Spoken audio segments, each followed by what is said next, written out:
नमस्कार, आपका स्टूडेंट परिवार में स्वागत है। आज हम संस्कृत शिक्षा विभाग के द्वारा होने वाली स्कूल व्याख्याता भर्ती के अंतर्गत जो अभी तक पेपर हुए हैं या अभी तक जो जितने भी एग्जाम हुए हैं उन एग्जाम में विज्ञान के जितने भी प्रश्न आए हैं उन विज्ञान के प्रश्नों के द्वारा हम देखेंगे कि वो प्रश्न कहाँ से आए हैं और उनका सॉल्यूशन भी साथ में देखने वाले हैं। आइए चलते हैं। सबसे पहले हमें ये प्रश्न है वो 2022 में आया हुआ मिला। ठीक है, 2022 में जो संस्कृत शिक्षा के विभाग के द्वारा जो जीके का जो पेपर हुआ था और उस जीके के पेपर में ये प्रश्न आया था और ये आया था 10वीं क्लास का एक चैप्टर नियंत्रण एवं समन्वय। ठीक है, 10वीं क्लास का चैप्टर नियंत्रण एवं समन्वय और ये पेज नंबर 131 पर आप देख सकते हैं। आपको इस प्रश्न के बारे में मिल जाएगा। इसके प्रूफ के लिए मैं यहाँ पर आपको दिखा देता हूँ। यहाँ पर लिखा हुआ है, ठीक है ना। पहले प्रश्न पढ़ते हैं फिर इसको देखेंगे।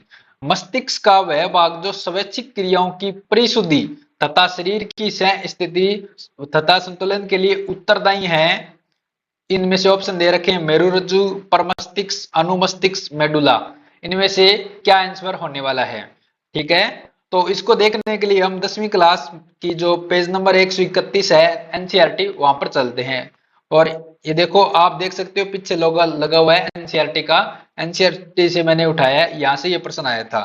ठीक है, पश्च मस्तिष्क में स्थित भाग अनुमस्तिष्क, पीछे वाला जो मस्तिष्क है पश्च मस्तिष्क में अनुमस्तिष्क द्वारा ही संभव है जो ऐच्छिक क्रियाओं की परिशुद्धि तथा शरीर की सह स्थिति तथा संतुलन के लिए उत्तरदायी है।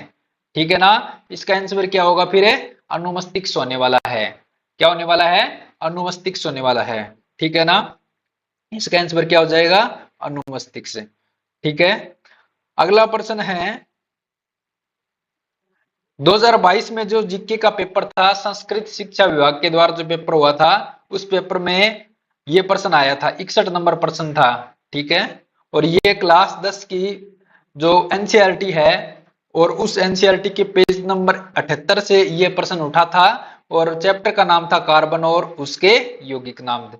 ठीक है, प्रश्न पढ़ लेते हैं। निकल उत्प्रेरक, निकल उत्प्रेरक की उपस्थिति में वनस्पति तेलों का हाइड्रोजनीकरण एक उदाहरण है। ठीक है, हम जानते हैं कि बाजार में आजकल एक घी मिलता है डालडा घी, और ये डालडा घी है वो वनस्पति तेलों से बनाया जाता है। वनस्पति यानी पेड़ पौधों के द्वारा जो तेल निकलता है उस तेल से जो वनस्पति घी बनाया जाता है जिसको डालडा घी आम बोलचाल में बोला जाता है। ठीक है, यह मुख्य रूप से सूरजमुखी का तेल होता है और ये सूरजमुखी के तेल को कौन सी प्रक्रिया के द्वारा? हाइड्रोजनीकरण के द्वारा। ठीक है ना, हाइड्रोजनीकरण के द्वारा इसको वनस्पति तेल से वनस्पति घी में बदल दिया जाता है जो कि आम भाषा में डालडा घी के नाम से बिकता है। यहाँ पर प्रश्न इससे संबंधित यह है कि ये जो डालडा घी बनता है ये कौन सी विक्रिया होती है, ये हमें पूछा गया है। ठीक है, तो यहाँ पर प्रतिस्थापन अभिक्रिया ऑप्शन में है, संकलन अभिक्रिया, ऑक्सीकरण अभिक्रिया और विलोपन अभिक्रिया। ठीक है ना, ये अपने पास में क्या है? ऑप्शन है। तो हम देख लेते हैं क्लास 10 की जो एनसीईआरटी है उसके पेज नंबर 78 पर देख लेते हैं। ठीक है, तो यहाँ पर है सबसे ऊपर लिखा है संकलन अभिक्रिया। ठीक है ना, क्या दिया है? संकलन अभिक्रिया। इसमें क्या लिखा है? पैलेडियम तथा निकल जैसे उत्प्रेरकों की उपस्थिति में असंतृप्त हाइड्रोकार्बन हाइड्रोजन जोड़कर संतृप्त हाइड्रोकार्बन बनाते हैं। ठीक है ना, यहाँ पर ये निकल उत्प्रेरक की उपस्थिति में ये बन रहे हैं, आप देख सकते हैं। तो यहाँ पर आंसर क्या हो जाएगा? ये अपने क्या हो जाएगा? आंसर हो जाएगा संकलन अभिक्रिया। ठीक है, निकल उत्प्रेरक की उपस्थिति में वनस्पति तेलों का हाइड्रोजनीकरण यानी डालडा घी बनाने में कौन सी जो अभिक्रिया काम में ली जाती है? संकलन अभिक्रिया काम में ली जाती है। आगे वाला प्रश्न है, जब एक नाविक नाव से आगे की ओर कूदता है, ठीक है, आगे की ओर कूदता है तब नाव पीछे की ओर चली जाती है। आगे की ओर कूदेगा तो पीछे की ओर चली जाती है। यह किसका उदाहरण है? न्यूटन के गति का प्रथम नियम, द्वितीय नियम, तृतीय नियम या संवेग संरक्षण नियम? इनमें से किस नियम के बारे में यहाँ पर बात हुई? यहाँ पर नियम है, यहाँ पर संवेग संरक्षण का नियम है। इनमें से ये पूछा गया है हमें। तो ये प्रश्न कहाँ से है वो देख लेते हैं। ये क्लास 9 है। क्लास 9 का एक चैप्टर है बल एवं गति के नियम। ठीक है, सारे के सारे साइंस की किताबें वहां से उठे ये प्रश्न। ठीक है ना, 2022 में यही पूछा गया था प्रश्न, बल एवं गति के नियम चैप्टर से, पेज नंबर 136 से ये आया था। ठीक है ना, यहाँ पर देख लो, जैसा प्रश्न में बताया गया है वैसा का वैसा यहाँ पर ये चित्र भी एनसीईआरटी में दिया गया है। इस चित्र से ये प्रश्न उठा है, ये मान सकते हो आप। ठीक है, यहाँ पर लिखा है एक नाविक द्वारा नाव से आगे की ओर कूदने की स्थिति में गति के तीसरे नियम को प्रदर्शित किया जा सकता है। ठीक है, नाविक आगे की ओर कूदता है तो नाव पर लगने वाला प्रतिक्रिया बल नाव को पीछे की ओर धकेलता है। कौन सा बल है? आगे की ओर कूदेगा क्रिया बल और पीछे की ओर प्रतिक्रिया बल लगता है। क्रिया और प्रतिक्रिया किस में होती है? गति के तीसरे नियम में होती है। तो अपने इस प्रश्न का आंसर क्या हो जाएगा? ये न्यूटन की गति का तृतीय नियम। ठीक है, अब आगे वाला देखते हैं। वैज्ञानिक और अनुसंधान परिषद के वर्तमान महानिदेशक हैं। ठीक है, ये विज्ञान से संबंधित प्रश्न था, परंतु यह करंट अफेयर से संबंधित किया गया था इसको। मतलब विज्ञान का ऐसा प्रश्न पूछा गया था जो करंट में जो महत्वपूर्ण था। ठीक है ना, तो अगर आपने मतलब क्या किया, जब आप करंट पढ़ते हो, आगे की तैयारी के लिए करंट पढ़ोगे, तो करंट के साथ में आपको विज्ञान का भी करंट है वो भी पढ़ना पड़ेगा, तभी प्रश्न क्लियर होंगे। 3 प्रश्न है वो किसके आए थे? सीधे के सीधे एनसीईआरटी की बुक से आ गए थे। बाकी प्रश्न है 1-2 प्रश्न है वो कहां से आए थे? करंट अफेयर से ही आ गए थे। ठीक है ना, इस तरह से विज्ञान के 5 प्रश्न है वो पूछे गए थे। ठीक है, यहाँ पर प्रश्न क्या है? वैज्ञानिक और अनुसंधान परिषद के वर्तमान महानिदेशक। ठीक है, 2022 में हुआ था और वो अभी तक है। ठीक है, एन कलाई सेल्वी है, ये एक महिला है।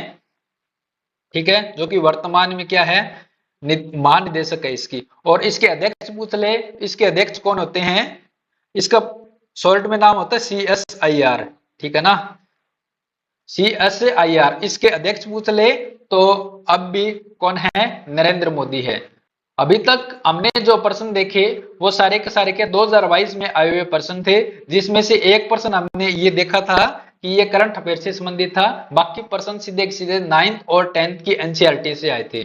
ठीक है, 2022 के जो प्रश्न है विज्ञान के जनरल साइंस के वो पूरे हो गए हैं। अब 2020 के जो प्रश्न है वो देख लेते हैं।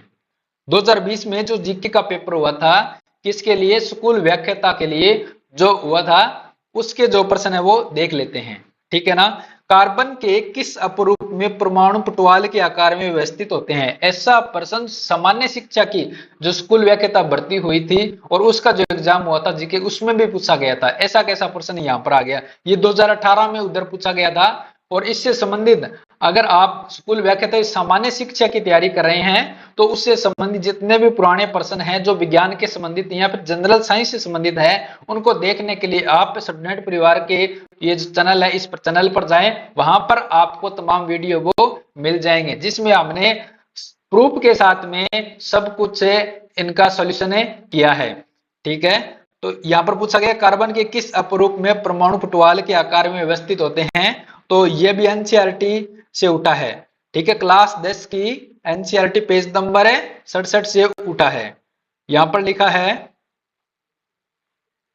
फुलरिन कार्बन अपरूप का अन्य वर्ग है। सबसे पहले C60 की पहचान की गई जिसमें कार्बन के परमाणु फुटबॉल के रूप में व्यवस्थित होते हैं। इसका नाम क्या होता है? फुलरिन होता है। क्या नाम होता है इसका? फुलरिन होता है। और इसमें सबसे पहले C60, ठीक है ना, फुलरिन C60, ये इसका आंसर हो जाएगा। ठीक है, आगे चलते हैं। अब आगे प्रश्न है फिजिक्स का प्रश्न आया था इसमें जनरल साइंस में। 20 ग्राम द्रव्यमान की एक बुलेट को 2 किलोग्राम द्रव्यमान की पिस्टल से 150 मीटर पर सेकंड वेग से 36 दागा जाता है। पिस्टल का प्रतिक्षिप्त वेग होगा। यह प्रश्न क्लास 9 की जो एनसीईआरटी है उसके पेज नंबर 136 से पूछा गया था। ठीक है ना, ऐसा कैसा प्रश्न दिया गया है और ये कब पूछा गया था? 2020 का जो जीके जीएस का जो पेपर हुआ था उसमें जनरल साइंस के पार्ट में ये पूछा गया था। ये देख सकते हो आप। ठीक है, ये पिस्टल है और इस जो डायग्राम होते हैं, उन डायग्राम से ये प्रश्न ज्यादा पूछे जाते हैं। यहाँ पर ये डायग्राम दिख गया होगा प्रश्न बनाने वालों को, वहां से उन्होंने ये प्रश्न बना लिया होगा। ठीक है ना। तो यहाँ पर ये दिया गया है, इसका सॉल्यूशन देख लेते हैं क्या होगा। ठीक है। हमेशा याद रखना, संवेग संरक्षण का नियम यह कहता है कि दुनिया में कहीं पर भी चले जाओ, संवेग हमेशा सुरक्षित रहेगा। पहले वाला और बाद वाला संवेग है वो हमेशा क्या रहता है, संरक्षित रहता है। और संवेग बराबर क्या होता है, ठीक है, संवेग बराबर होता है द्रव्यमान इंटू वेग होता है। द्रव्यमान इंटू क्या होता है, वेग होता है। ठीक है ना। तो यहां पर है, निकाल लेते हैं। सबसे पहले तो निकालते हैं, कब निकालते हैं, संवेग तब निकालते हैं जब वो कूदा। यहां पर ये प्रश्न है बुलेट वाला, तो इसमें बुलेट वाला प्रश्न है। तो जब ये बुलेट हमने दागी नहीं थी, यानी ये जो अपने पास में पिस्टल है, इस पिस्टल से जो गोली है वो दागी नहीं थी, तब की बात हो रही है। तब क्या था, तब ये था कि वहां पर उसके अंदर 20 ग्राम की तो क्या थी, बुलेट थी, और उस खुद का वजन कितना था, 2 किलोग्राम वजन था। ठीक है ना, ये इतना था। और प्रारंभिक वेग पूछ ले, यहां पर प्रारंभिक वेग कितना होगा, जब चली नहीं तो प्रारंभिक वेग कितना हो जाएगा, 0 हो जाएगा। ये हमें पता है, जब तक इस पिस्टल को चलाया नहीं गया तब तक ये होगा। ठीक है ना। तो यहां पर 2 किलोग्राम है, ठीक है, इस ग्राम को किलोग्राम में बदलेंगे तो इसमें 20 ग्राम में जब 1000 का भाग देंगे तो ये बन जाएगा 0.02 किलोग्राम। ठीक है ना, ये इतना बन गया। अब इसको करते हैं, संवेग का जो ये फॉर्मूला वो लगा लेते हैं। यहां पर करते हैं S1 करके मैं निकाल लेता हूं यहां पर। ठीक है, द्रव्यमान कितना है, 2 प्लस में 0.02, और वेग कितना है, यहां पर वेग 0 है। ठीक है ना। तो ये कितना हो गया, 2.02 इंटू 0 बराबर कितना आ गया, 0। 0 से किसी को गुणा करते हैं कितना हो जाता है, वो 0 हो जाता है। ठीक है ना। अब आगे देखते हैं, ये इतना हो गया। जब चलाया नहीं गया तो समय कितना होगा, 0 होगा, ये बता रहा है यहां पर।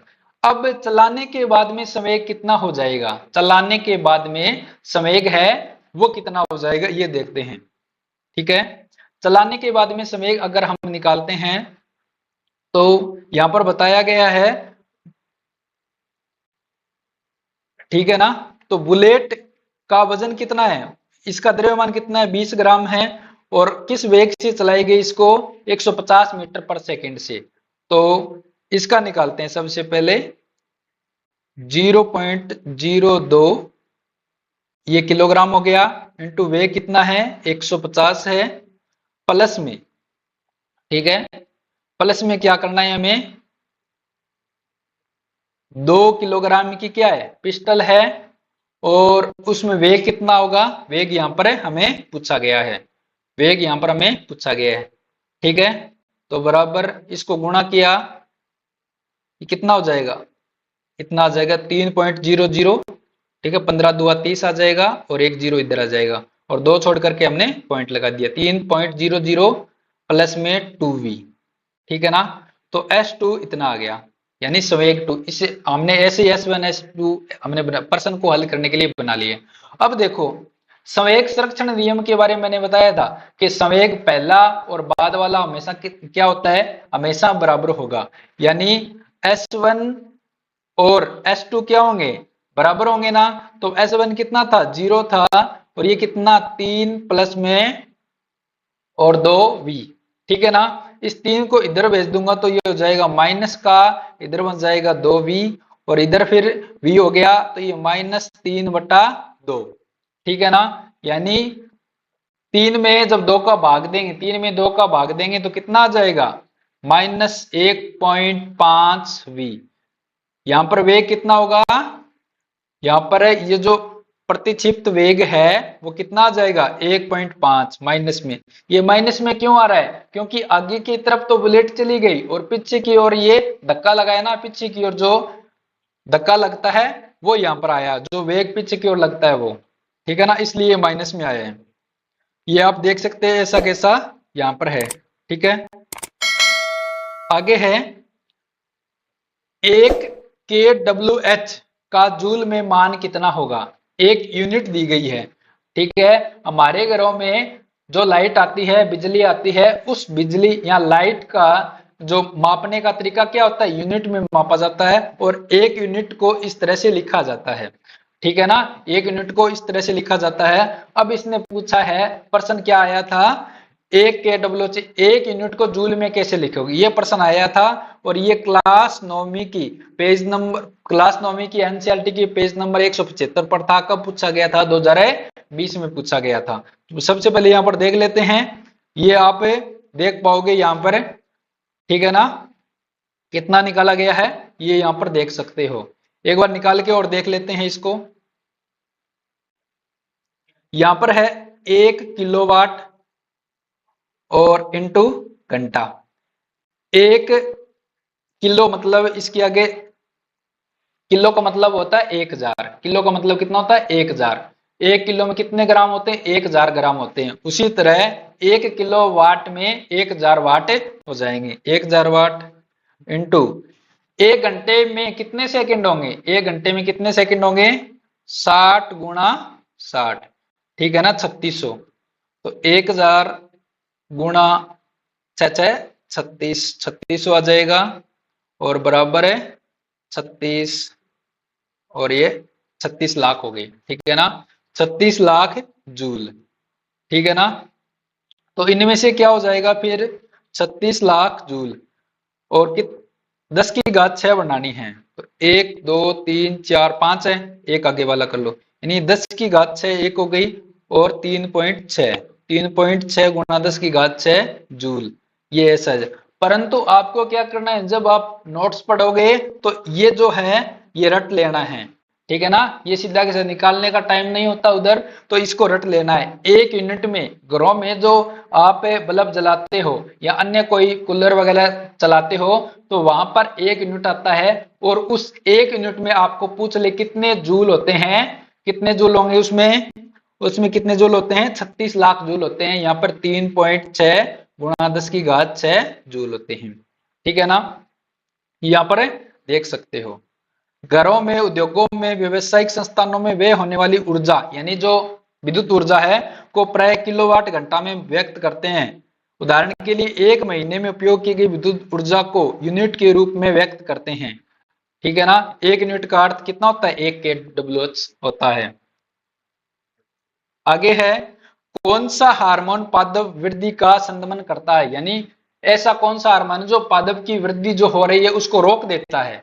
ठीक है ना, ये हार्मोन हमें पूछा गया है। ऐसा हार्मोन कौन सा होगा, ये यहाँ पर पूछा गया है। तो ये प्रश्न कहां से आता है, क्लास 10 की जो एनसीईआरटी है उसके पेज नंबर 135 से आया था और 2020 में आया था। ठीक है ना, और ऐसा कैसा जो प्रश्न है, सेम टू सेम यही प्रश्न है स्कूल व्याख्याता जो सामान्य शिक्षा की जो भर्ती होती है उस भर्ती में भी ये प्रश्न पूछा गया था। इससे संबंधित आप चैनल पर जो वीडियो है वो देख सकते हो। ठीक है ना, तो यहाँ पर दिया गया है, पादप की वृद्धि का संदमन के लिए भी संकेतों की आवश्यकता है। एब्सिसिक अम्ल वृद्धि का संदमन करने वाले हार्मोन का एक उदाहरण है। पादप वृद्धि की को रोकने वाला अगर पूछ ले तो वो कौन है, एब्सिसिक अम्ल होता है। क्या होता है, एब्सिसिक अम्ल होता है। वृद्धि का संदमन यानी वृद्धि को रोकना। ठीक है, इसका आंसर है ये हो जाएगा। आगे प्रश्न है, वृक्कीय नली तथा लार ग्रंथि की नली के अस्तर का निर्माण कौन सा ऊतक करता है। वृक्कीय नली तथा लार ग्रंथि की नली के अस्तर का निर्माण कौन सा करता है, गन्नाकार एपिथेलियम, स्तंभाकार एपिथेलियम, सल्की एपिथेलियम, स्तरित एपिथेलियम। ये अपने पास में ऑप्शन है। कहां से आया है ये, पेज नंबर 85 से क्लास 9 की जो एनसीईआरटी वहां से आया। कब आया था, 2020 में, जो संस्कृत शिक्षा विभाग की स्कूल व्याख्याता का जो जीके जीएस का पेपर होता है उसमें ये प्रश्न है आया था। ठीक है ना, तो यहाँ पर आप देख सकते हो, ये जो एनसीईआरटी का जो पेज है वो इसकी कॉपी है, इसका स्क्रीनशॉट है, मैं लेकर आया हूं। यहाँ पर देख सकते हो, गन्नाकार एपिथेलियम वृक्कीय नली तथा लार ग्रंथि की नली के स्तर का निर्माण करता है, जहां उसे यांत्रिक सहारा प्रदान करता है। ये यहाँ पर दिया गया, तो यहां से इस प्रश्न को उठाया गया था। ठीक है ना, गन्नाकार एपिथेलियम इसका आंसर हो जाएगा। ठीक है ना। ये वीडियो आपको पसंद आ रहा है और हमारा प्रयास है, आपको पसंद आ रहा है तो इस चैनल को सब्सक्राइब कर सकते हैं और इस चैनल को आगे से आगे शेयर करना न भूलें। आगे देखते हैं। ये 2022 में आया था, ये 2022 का प्रश्न है, ठीक है ना। 2022 का प्रश्न क्या है कि कोविड 19 के लिए भारत बायोटेक द्वारा विकसित अंतरनासा टीके का नाम है, ठीक है ना। तो ये करंट से संबंधित प्रश्न था, परंतु विज्ञान का प्रश्न है इसलिए मैंने यहाँ पर साथ में ले लिया, ठीक है ना। ये आपको एनसीईआरटी की बुक में नहीं मिलेगा, इसका आंसर हो जाएगा ये। आगे, किसी वस्तु का संवेग परिभाषित किया जा सकता है, यानी हमें संवेग निकालने का सूत्र पूछा गया है। यहाँ पर संवेग निकालना है। पहले वाले प्रश्न में संवेग के साथ में एक प्रश्न भी किया था हमने, ठीक है, बुलेट वाला किया था, वही वहां पर जो लगाया था फॉर्मूला वही इसका आंसर होगा। पर तो देख लेते हैं ये कहां से पूछा गया था। ये पेज नंबर 141 है, क्लास 9 की एनसीईआरटी, वहां से पूछा गया था। कब पूछा गया? 2018 में, ठीक है ना। 2018 में पूछा गया था। वस्तु का संवेग उसके द्रव्यमान और वेग का क्या होता है? गुणनफल होता है, यहां पर दिया गया है। यानी संवेग, संवेग बराबर क्या होता है? द्रव्यमान इंटू वेग।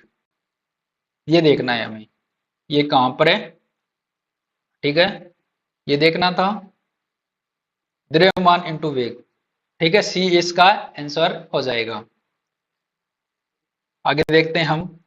सिरका एक विलियन है, सिरका एक विलियन है और ये अपने पास में ऑप्शन है 50 से 60, 50 से 60 एसिटिक अम्ल और एल्कोहल का, और 5 से 8% एसिटिक अम्ल और जल का जो विलियन है, या 5 से 8% एसिटिक अम्ल और बेंजीन का विलियन है, और 5 से 8% हाइड्रोक्लोरिक अम्ल जल में विलियन है। इनमें से कौन सा है ये, ठीक है ना। तो इसका जो आंसर है कहां पर मिलेगा आपको? जो क्लास 10 की एनसीईआरटी है उसके पेज नंबर 81 पर है, ये मिल जाएगा। कब आया था? 2018 में ये आया था, ठीक है। यहाँ पर एथेनोइक अम्ल के गुणधर्म जो टॉपिक लिखा है वहां पर मिलेगा। एथेनोइक अम्ल को सामान्यतः एसिटिक अम्ल कहा जाता है, ठीक है। एसिटिक अम्ल का दूसरा नाम भी हमें पता चल गया, क्या होता है? एथेनोइक अम्ल होता है। ये कार्बोक्सिलिक अम्ल, ठीक है, समूह से संबंधित है। एसिटिक अम्ल के 3 से 4% विलियन को सिरका कहा जाता है, ठीक है। 3 से 4% विलियन को सिरका कहा जाता है, ठीक है। हमें ये पता होना चाहिए बस। एसिटिक अम्ल ये परसेंट कितना ही दे दे यहाँ पर, तो इसको एसिटिक अम्ल का जल में जो विलियन होता है उसको क्या कहेंगे? उसको सिरका कहेंगे, ठीक है ना। तो एसिटिक अम्ल का जल में जो होता है उसको कहेंगे, ठीक है। बेंजीन में नहीं होता, जल में होता है, बेंजीन में घुलेगा नहीं ये। आगे, निम्नलिखित निम्नलिखित में से किस कार्बन यौगिक का क्वथनांक उच्चतम है? यह प्रश्न दोबारा पूछा गया था, ठीक है ना। स्कूल व्याख्याता की सामान्य शिक्षा का जो पेपर होता है उसमें भी यह प्रश्न पूछा गया था। और ये पेज नंबर 165 पर एक सारणी दी गई है जो 10वीं क्लास की जो एनसीईआरटी है वहां पर, और उस सारणी में दिए गए हैं इन सभी के जो क्वथनांक और गलनांक दिए गए। जो पहले प्रश्न आया था उसमें गलनांक पूछ लिया था और यहाँ पर क्वथनांक पूछ लिया है, इतना ही फर्क है, ठीक है। 2018 में ये प्रश्न आया था। ये आप देख सकते हो यहाँ पर क्वथनांक किसका अधिक है, आप देख सकते हो एसिटिक एसिड, एसिटिक अम्ल जो आप देख रहे थे वो 391 होता है इसका। क्लोरोफॉर्म है इसका 334 होता है, ठीक है। क्लोरोफॉर्म का कितना होता है? 334 होता है। और एथेनॉल है इसको 351 होता है और 111 मेथेन का होता है। तो इसका आंसर क्या होने वाला है? ये, ठीक है, एसिटिक अम्ल। अंतरराष्ट्रीय जैव विविधता दिवस 2019 की थीम है। यह प्रश्न करंट से आया था, उसमें कहां से आया था? करंट से पूछा गया था, ठीक है ना। करंट से यह प्रश्न आया था और विज्ञान से संबंधित प्रश्न था, इसलिए मैंने यहां पर डाल लिया है, ठीक है। इसकी जो थीम क्या थी? Our biodiversity, our food, our health. ये प्रश्न है सेम टू सेम, ये नहीं आएगा 2023 का पूछ लेगा, 2022 का पूछ लेगा, 2024 का पूछ लेगा, ठीक है ना। तो ये सेम टू सेम प्रश्न है, यहाँ पर ये चेंज हो सकता है। और इसकी जो वर्तमान में जो इसकी थीम है वो यहाँ पर पूछी जा सकती है। आगे, ओजोन के संदर्भ में गलत कथन है, ये प्रश्न है। ये प्रश्न वैसे तो विज्ञान में दिया जाता है, परंतु ये भूगोल का प्रश्न है, ठीक है ना। भूगोल में इसको अच्छी तरह से दिया गया है, एनसीईआरटी के बुक में, वहां से इसको उठाया गया था, परंतु ये साइंस से भी संबंधित है। आपको इसके बारे में, ओजोन के बारे में पेज नंबर 293, ठीक है, क्लास 10 की एनसीईआरटी उसके पेज नंबर 293 में मिलेगा। 2018 में ये प्रश्न पूछा गया था, ठीक है ना। ये आप यहाँ पर देख सकते हो, ठीक है। तो मैं यहाँ पर बता देता हूँ, ये ओजोन होती है, ओजोन लेयर होती है, कहां पर होती है, ये समताप मंडल में होती है, ठीक है। समताप मंडल में ओजोन हरित गृह प्रभाव के लिए उत्तरदायी होती है। प्रश्न देख लेते हैं, ओजोन के संदर्भ में गलत कथन पूछा है, ये तो सही है, ठीक है। वायुमंडल में ओजोन क्लोरोफ्लोरोकार्बन के द्वारा नष्ट होती है। वायुमंडल में ओजोन क्लोरोफ्लोरोकार्बन यानी सीएफसी, ठीक है ना। पुराने समय में रेफ्रिजरेटर यानी एसी वगैरह होते थे ना, एसी और फ्रीज होते थे, उनके द्वारा ये सीएफसी निकलती थी। और इसके द्वारा जो ओजोन की जो लेयर है, कहां पर है, समताप मंडल में जो लेयर है वो पतली हो जा रही थी। उसके बाद में जो विभिन्न देशों की सरकारों ने निर्णय क्या लिया कि इस सीएफसी को का जो उपयोग करना है वो कम कर दिया जाए, ठीक है। और ओजोन पृथ्वी की सतह को सूर्य के हानिकारक यूवी किरणों से रक्षित करती, ये तीनों सही है और ये इसका आंसर, ये एक गलत है, ठीक है। ये गलती में पूछा गया था। इस प्रकार आप देख सकते हैं कि टोटल कितने परसेंट थे, 15% थे, जो अभी तक संस्कृत शिक्षा विभाग के जो व्याख्याता के जीके जीएस पेपर है उसमें आए थे, उन प्रश्नों को हमने देखा था। और हमें देखकर एक बात यहाँ पर समझ में आती है कि कोई भी प्रश्न आएगा वो या तो कहां से आएगा, या तो वो प्रश्न आएगा सीधा का सीधा एनसीईआरटी से, ठीक है ना। 2020 में जो प्रश्न आए थे, 5 प्रश्न आए थे, पांचों के 500 प्रश्न है वो एनसीईआरटी से सीधे सीधे उठाए गए थे। इसके अलावा स्कूल व्याख्याता जो सामान्य शिक्षा का पेपर होता है उसमें तमाम प्रश्न आते हैं, वो सारे के सारे कहां से आते हैं, एनसीईआरटी से आते हैं। इसके अलावा अगर वो पूछता है तो वर्तमान में यानी जो करंट में जो टॉपिक चल रहे हैं वहां के 1-2 प्रश्न है साइंस से वो पूछ सकता है। तो आप एक तो करंट पर आपको नजर बनाए रखनी है, इसके अलावा एनसीईआरटी पढ़नी है।